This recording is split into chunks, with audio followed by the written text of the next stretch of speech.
El juego de las monedas. También conocido como Sarita en Venezuela o Cupido en Colombia, es un sencillo ritual ya algo antiguo que, hoy en día, ha ganado auge en las escuelas.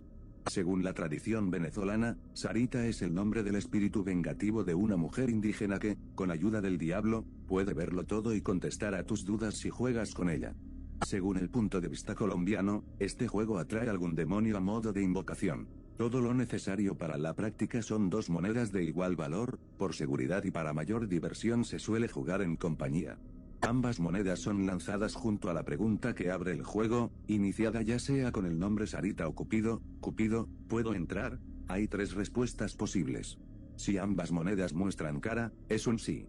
Si una moneda cae en cara y la otra en cruz, es un tal vez. Si ambas monedas marcan cruz, es un no. Si la respuesta a la entrada es positiva, se te permite seguir preguntando.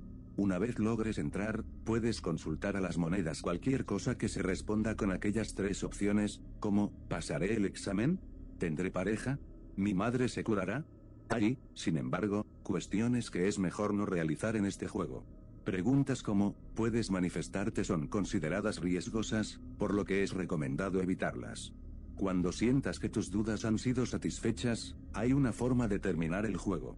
Debes hacer una última pregunta, alegando el nombre de lo invocado como al principio, ¿puedo salir? Terminar es una de las razones más fuertes por la que el ritual se debe hacer en compañía. Cuando corre tu turno, solo tienes 3 oportunidades para lanzar las monedas y esperar a que la respuesta sea afirmativa. Si se te es negada la salida 3 veces, puedes dejar que tus compañeros continúen sus preguntas hasta que se repita tu turno, pero si estás solo, no hay marcha atrás. Quedas atrapado. Se dice que cuando esto sucede, el espíritu de Sarita o el demonio atraído por Cupido te convertirá en su blanco. Por el resto de tus días, que ya no serían muchos, el invocado te seguirá y atormentará hasta destrozar tu mente, pudiendo llevarte así al suicidio o sencillamente bañándote de una mala suerte que sembrará tu final. Si tuviste la dicha de salir del juego, el último paso es deshacerte de las monedas. Hay quienes dicen que, al igual que un tablero de Ouija, estas siempre volverán a su dueño original y traerán la desgracia. Es por eso que debes tener cuidado, pues quien juega con el diablo nunca sale ileso. El lago. Ya que era un amante de la naturaleza, Omar había estado planeando toda la semana en pasear por el bosque, visitaría un retirado y solitario, pero hermoso lago. Como aquel domingo el sol radiaba con intensidad, Omar se dirigió al bosque. El camino era de tierra y estaba rodeado por árboles. Debido a numerosas desapariciones de personas en ese lugar, Omar había escogido las horas de la mañana para pasear, tendría empero cuidado. Todo transcurría con normalidad, mientras la luz solar se colaba por entre las ramas y hojas del espeso bosque, Omar escuchaba música, relajado. Había, sin embargo, 2 misteriosos hombres en la ruta hacia el lago. Al ver que se aproximaba el auto de Omar, intentaron detenerlo. No obstante, Omar aceleró, pensando que lo atacarían. Oiga, ¿qué hace?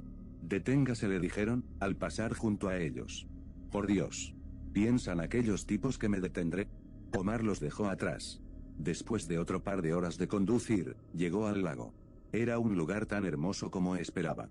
Estacionó su vehículo al borde del camino junto a unos matorrales, y se acercó al lago. Al otro lado de las aguas, había una mujer que vestía un traje blanco, cuyo rostro no podía ser admirado por la lejanía. Parecía vigilar a Omar, desde dicha distancia. Omar le hizo señas con las manos. Mas la mujer no reaccionó.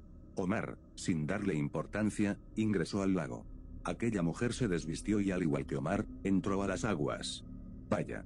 Parece que este paseo resultará mejor de lo que he pensado. Omar se alegró de verla meterse al agua, pero ella, en lugar de nadar, caminó hasta sumergirse. Omar nadó sorprendido hasta el centro del lago, pensando que, quizá, la mujer se ahogaba. A pesar de buscarla, no la vio sino hasta que, en el fondo del lago, una mano femenina lo sujetó. Omar nadó asustado y desesperado hacia la orilla, solo pensaba en regresar. Al salir del agua, Omar levantó la mirada, allí estaba aquella mujer, en efecto, desnuda. No obstante, era un cadáver, su pálido rostro, el cual se encontraba podrido, brotaban gusanos, no era otro que el del mismo Omar. El semblante de Omar se empezó a desfigurar, y gusanos comenzaron a brotar de él. Cuando sufría y gritaba, la mujer lo arrastró al fondo del lago. Los gritos de Omar fueron tan fuertes que los tipos que lo habían intentado detener corrieron hacia dicho lugar. Pero solo encontraron el auto abandonado de Omar. Mira. Este es el auto de aquel tipo, pero no lo veo por ninguna parte. Espera, José. Mira allí en la orilla. ¿Son aquellos sus pies? Vamos a sacarlo. Mientras su amigo fue con prisa a sacar el cuerpo de Omar del agua, José vio, al otro lado en la orilla, a una mujer mirándolos. Espera, Manuel. No lo toques, ni veas su rostro. ¿Ves aquella mujer? ¿Sí? ¿Quién es? José, con mucho cuidado, empujó del cuerpo de Omar dentro del lago, cuidando no poner ni un solo pie dentro del agua. Luego, tomó del brazo a Manuel y caminó de espaldas sin quitar la vista de aquella mujer. ¿Qué sucede, José? ¿Por qué has hecho eso? ¿No lo ayudarás? No, Manuel. No podemos hacer nada. Por eso, lo quería detener cuando lo vi. Nadie se debe bañar en este lago. Este lugar es de aquella mujer sin rostro. Nunca pensé verla. Jamás, Manuel, pero jamás, pongas un pie en este lago. Si no, ella te mostrará tu muerte. La familia Perron. Había sido un largo tiempo antes de que Andrea Perron contase su relato de lo sucedido a ella y al resto de la familia en la tranquila ciudad de Harrisville, Rhode Island. Ella mantuvo todo callado durante 3 décadas hasta que finalmente decidió lanzar su primer trabajo publicado, que marca el primer libro de una serie de 3 partes que narra la historia de las experiencias reales de su familia. Viviendo en una casa de campo plagada de espíritus en el solitario campo de Rhode Island. Aunque el relato es inquietante, en particular está muy bien documentado y considerado como una de las apariciones más importantes de la historia, todavía es muy ajeno para muchas personas. Los Barrens consideran este caso, el más intenso, perturbador y significativo de sus investigaciones. Roger y Carolyn Perron finalmente compraron su casa de ensueño en los meses de invierno de 1970. Como mucha gente, estaban muy contentos de estar viviendo en una casa llena de historia y estaban ansiosos de criar a sus 5 hijas allí. Lo que ellos no sabían, era que la casa estaba llena de agonía y muerte.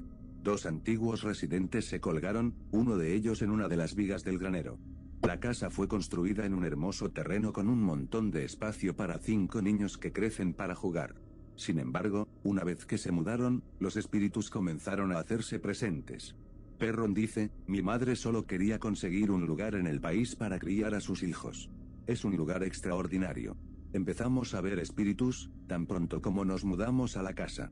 La mayoría de ellos eran benignos y algunos de ellos ni siquiera parecían darse cuenta de que estábamos allí. 8 generaciones vivieron y murieron en esa casa antes de nuestra llegada y algunos de ellos nunca se fueron. Al principio muchos de ellos parecían ser inofensivos, como el fantasma que olía a flores y frutas, el que iba a dar el beso de las buenas noches a los niños en la cama, o el espíritu que siempre tomó una escoba para barrer el suelo de la cocina.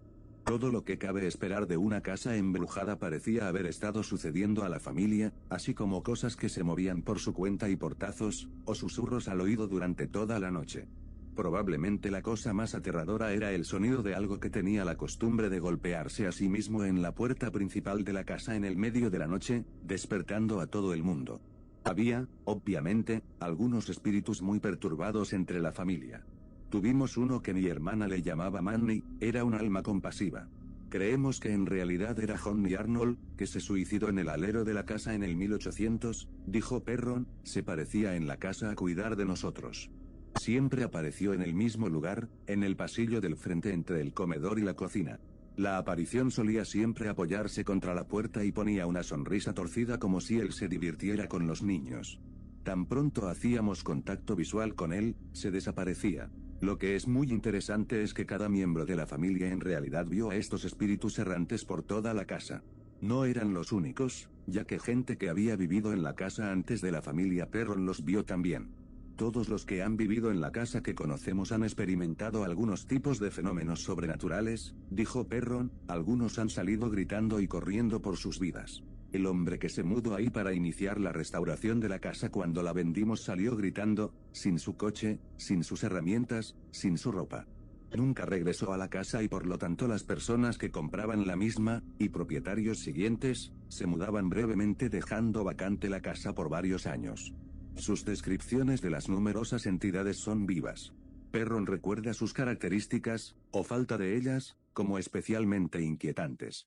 A veces, los espíritus aparecían opacos, o aparentemente sólidos, y otras veces eran translúcidos o en forma de niebla y bruma. También afirma que los espíritus realmente querían comunicarse con los miembros de la familia, pero no fue a través de hablar en voz alta. Ella describe su discurso como telepática en la naturaleza.